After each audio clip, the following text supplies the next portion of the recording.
Hello, welcome back to my YouTube channel. Thank you for tuning in and Merry Christmas. I hope you had a great Christmas. I want to take a second to say thanks for 15,000 subscribers. That's incredible. It's a huge milestone for me and it's thanks to you. So thanks very much. And of course, being that we're coming to the end of 2020, just about to come up to New Year, what more cliche video could I make than 2021 goal setting? Fantastic, right?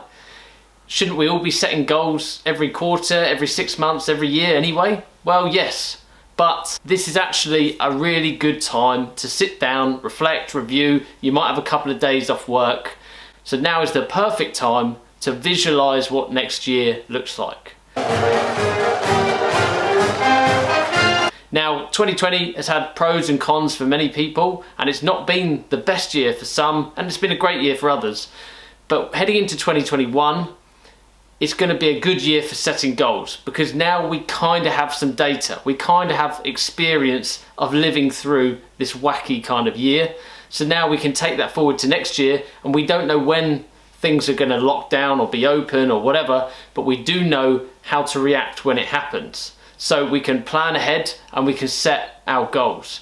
Now, I've previously made a video on goal setting in which I covered the acronym SMART, which is specific, measurable, achievable, realistic, and time-based. I hope I got that right. And essentially I went through all of that in that video, so I won't cover it again, but here is the link above if you want to watch it. But I do want to narrow in on a few different factors that you can use when setting goals for 2021. And they are why, how, and what's the outcome. Why? Because I don't want to throw another cliche at you, but you need to know your why. You know, what is your why? You need a strong why. Because when times get tough, you're going to need to fall back on that why and remember why you're doing this. You need to think, why am I buying properties? Why am I investing in stocks? Why am I trying to save for a better future? Why am I doing all of this? And then the next one, of course, is how. You know, let's make this an achievable goal for the next year that's high, and it's, you know, you're going to push yourself, but let's make it realistic. So breaking this down, because I really want you to get this right and have a good 2021.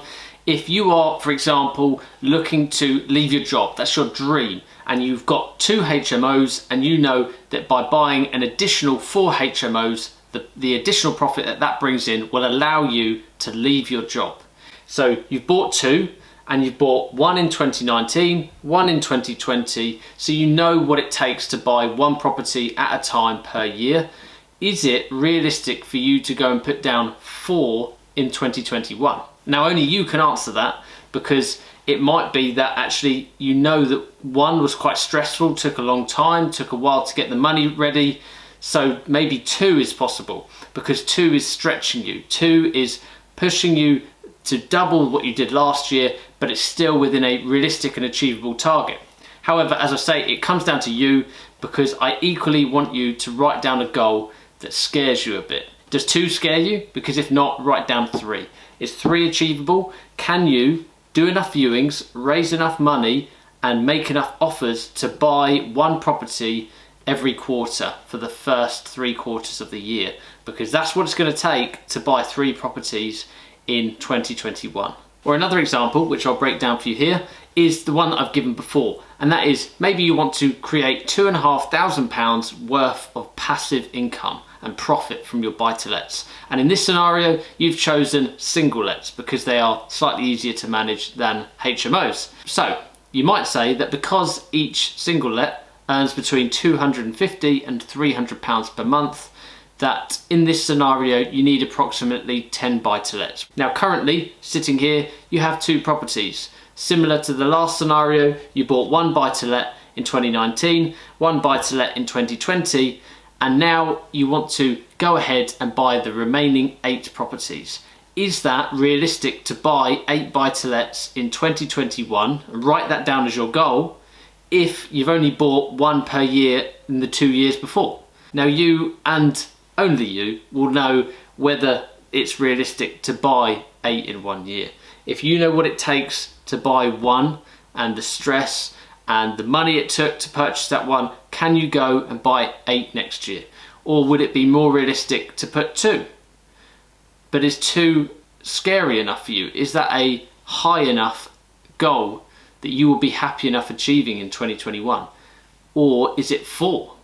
Now I'm floating these ideas and I've written them out in the sheet in front of me, but only you will know if you think 4 is achievable, whether 8 is achievable, or whether 2 is achievable. Regardless of whatever I say, I want you to write down something that is realistic but equally scary. It does scare you a little bit, makes you anxious, makes you feel the hunger to get out there in January, February, March and up your viewing levels, up the amount of offers you make, up the amount of calls that you make to agents and network that you build up. And last of my 3 points is, how does it look? What does the outcome feel like? I need you to take a minute every day to visualize what it's like being and living in December 2021. If you've hit all those goals that you've written for yourself, what does it feel like? Because you need to know with certainty how it feels living that life, because then you will not let yourself fail. Failure is not an option. You've lived that life. That's the only life that you want to live and you're going to achieve. Smash it. You know, what's that saying? It's, you know, entrepreneurs and business people live several years of their life like others won't, in order to live the rest of their life like others can't. You know, an extreme, more lavish lifestyle, because they earned it, they achieved it, they put in the work. Now, whilst we are doing that, we also need to remember about balance, about still enjoying life, because otherwise these years will fly by. So if you're still here and you're watching this video, I appreciate you massively. Please take an hour out of your day between now and New Year to set some goals. Set some solid goals, smash next year. You know what, put the goals in the comments below, because I want to know, I want to see what other people are aiming for. What is your main goal? Put it in the comments below if you've made it this far. I appreciate you watching, as always. Got lots of content coming in the next few weeks, so I'll see you very soon.